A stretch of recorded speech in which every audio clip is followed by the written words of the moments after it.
It is a pleasure to serve with you in the chair, Mr Tucker, and thanks to the Honourable Member for North Warwickshire and Bedworth for such a passionate, incredible speech. Thank you so much. Although the member focused on adults, I would like to talk more about young people.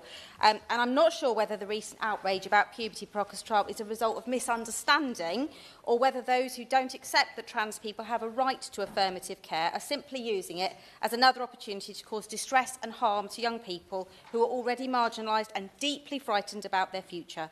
I'm going to be generous and say it is the former, and help by providing some clarity.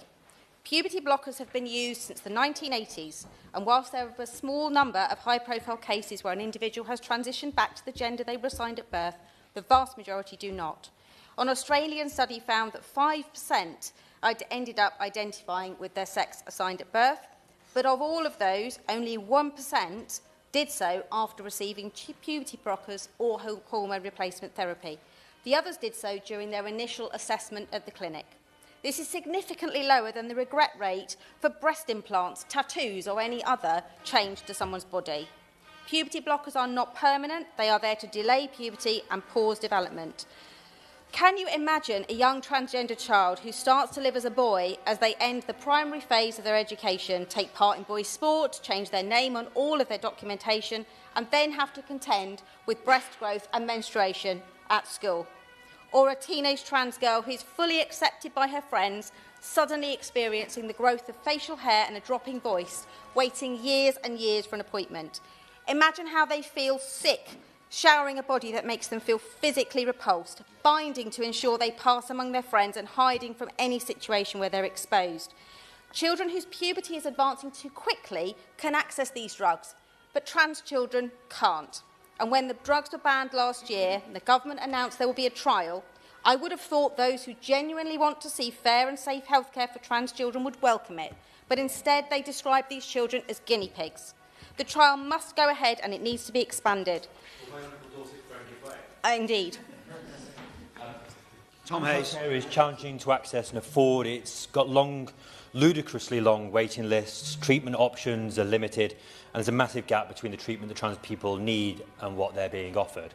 Would my honourable friend agree with me that, as we've just heard from the mover of this debate, that trans people are human beings, that they deserve to be treated as such, and as such they're entitled to get equal access to healthcare just like everyone else? I thank my honourable friend and neighbour for his intervention. Of course they're people, they are our friends, they are our family, they are our neighbours.